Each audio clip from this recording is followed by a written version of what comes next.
لكن هم دا يعملون الآن تحت مظلات، يعني ما قبلوا لا الحكومة العراقية ولا الجهات الأخرى، قبلت التطوع باسم يعني خلينا نقول ألوية أو فرق أو أفواج باسم بني تميم، قبلوها بمسميات أخرى.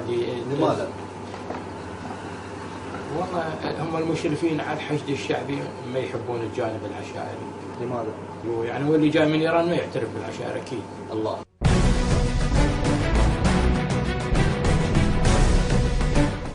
ولا شنو بني تميم، شنو الخلل مالتهم؟ شو وقت لمست هذا الشيء اللي جاي من إيران؟ والله من بدايته، من قبل ما تصير أحداث داعش. يعني يجي أحد المقربين من المالكي قال نريد أسامي، دفعت له 5000 اسم.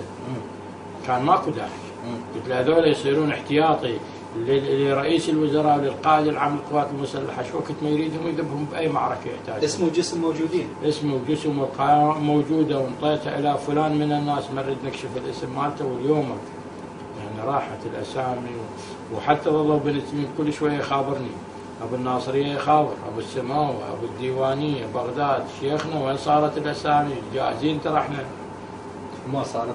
لا ما صارت ولا تصير، لأنه الفتوى اللي صدرها سيد السيستاني من راحوا المجاهدين دا يجاهدون، يلقون الجماعة اللي يتلقوه يردون اللي يسجلون التطوع مالته، ما يقول له أنت جاي تجاهد بموجب الفتوى السيستاني. لا شو يقول له؟ ويا من تريد أسجلك؟